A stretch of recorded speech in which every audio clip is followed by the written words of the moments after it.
Thank you so much for joining us for another edition of All Angles. I'm Dion Jackson-Miller, and as always, a very special welcome to our viewers on onespotmedia.com. Now, last Friday, March 23, was the last time grade 6 students sat GSAT, the grade 6 achievement test. Is going to be replaced by what we're going to be calling PEP, the primary exit profile. And we're going to be talking about some of those issues, what's involved, what are the implications, is this better or worse, or I don't know, black dog for monkey, we'll see. Joining us in the program this evening, we have Deputy Chief Education Officer, Mrs. Maxine Headlam. We also have the Principal of Rousseau Primary, Owen Speed. With us as well, Janet Hazel. She's a parent who has a child at Halfway Tree Primary School. Also with us, Marlene Lennox Lynn is SBA Coordinator for Mandible Primary and Junior High. Stacey Witter Bailey is an Assessment Officer of the Student Assessment Unit. And as well, we have Desmarie Burr-Martin, who is a PTA President at St. Jude's Primary, and Terry Ann Thomas Gale, Manager for the Student Assessment Unit in the Ministry of Education. Before we go to our guests and start discussion, though, let's get some context. Giovanni Dennis has this overview. These phrases by grade 6 students at the St. Jude's Primary School in St. Andrew expressed their relief at completing the grade 6 achievement test last Friday, March 23.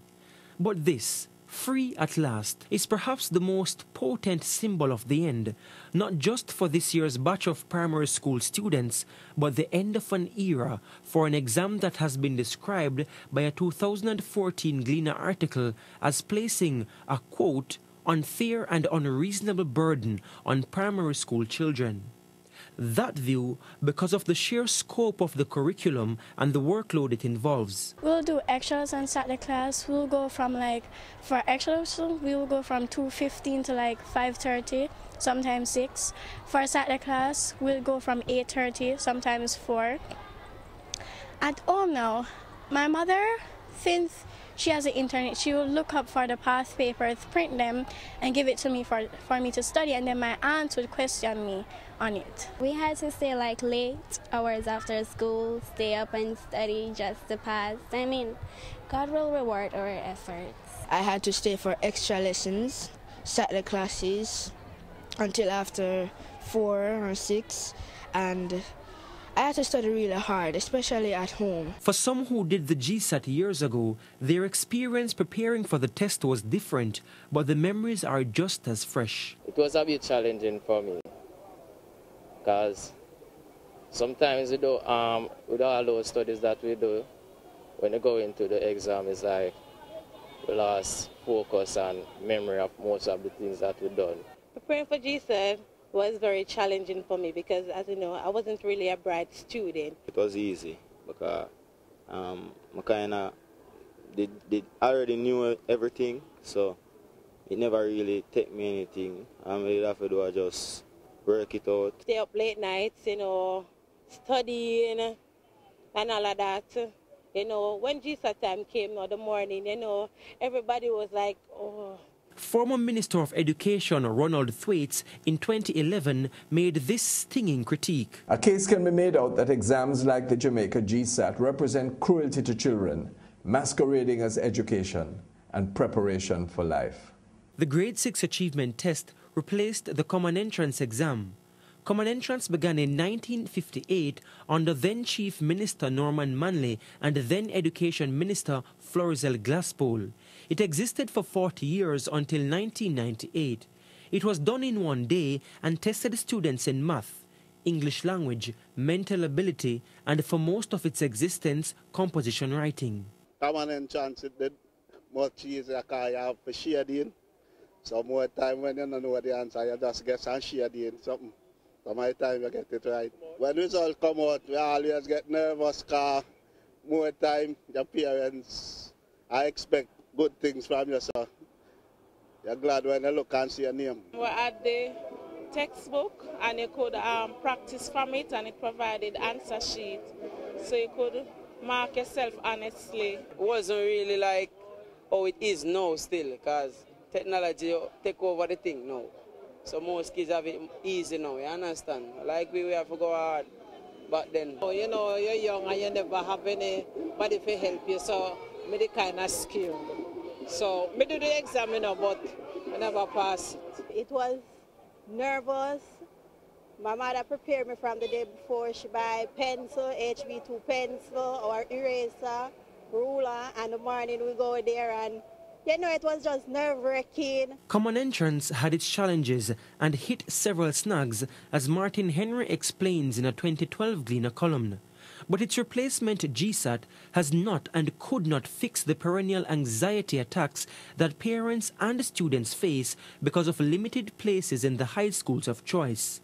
Therein lies the problem, as explained by then Education Minister Andrew Holness in 2011. Every year at GSAT time, weeping and wailing, can't get into the school of my choice. One school, for every place that is there, 7 persons apply for it.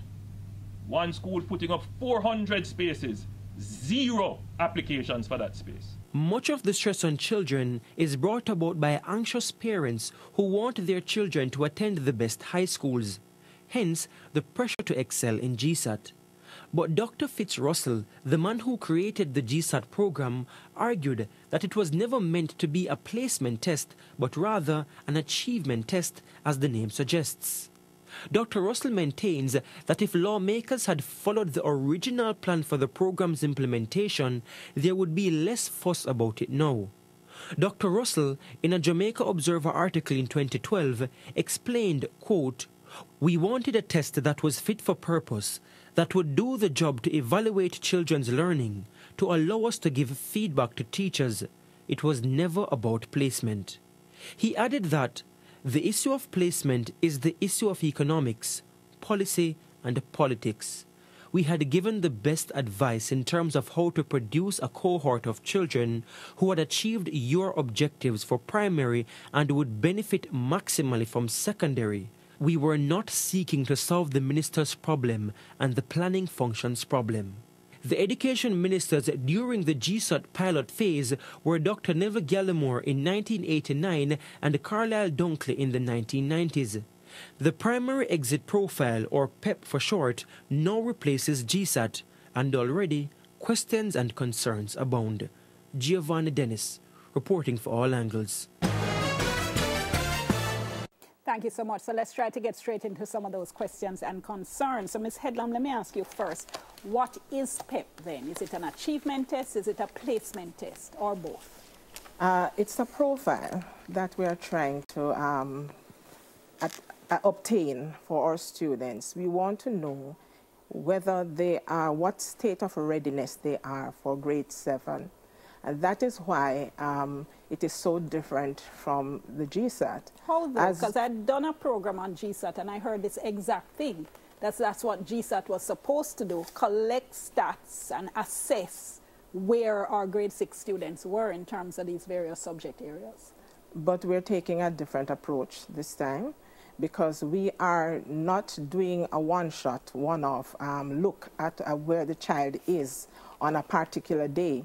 We're going through a series of assessment with them. We're starting with their performance task, for example, is not going to be just done at grade 6. It's going to be done at grade 4, and we will be able to see where the child is in terms of the skills and knowledge and how best he can apply the skills and knowledge to solving problems, working collaboratively, communicating, and so on. And that is one of the things we want to look for, not just for getting into another school, transitioning to secondary, but how do people fit themselves and prepare themselves for life?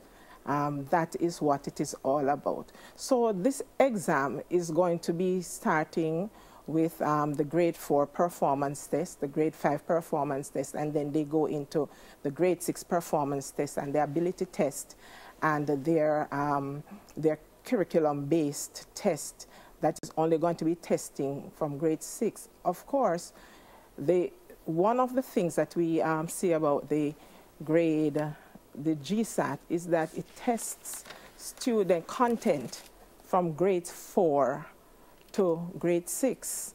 But this one is going to just test the content, the curriculum from grade 6.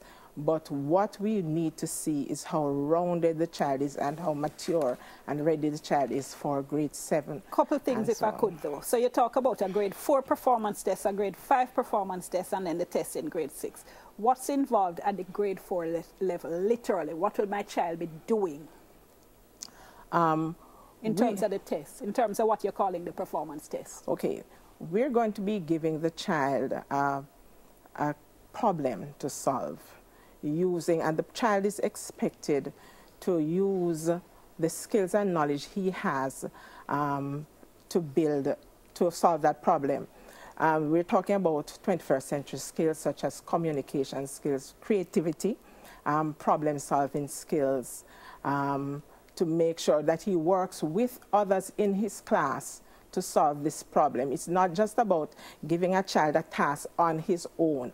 The teacher is going to create a scenario, create a problem for that child, but he has to now demonstrate a level of readiness, a level of skill in terms of how he communicates, in terms of how he assesses a problem, see what he needs to do, what skills he needs to apply. Hold that to thought that for problem. me, Ms. Headlam. I have to go to our first break, and we'll come back with more on this, find out more of what's involved, and we have some of your comments and questions as well. Stay with us. Remember, our hashtag is TVJ All Angles. Soon come.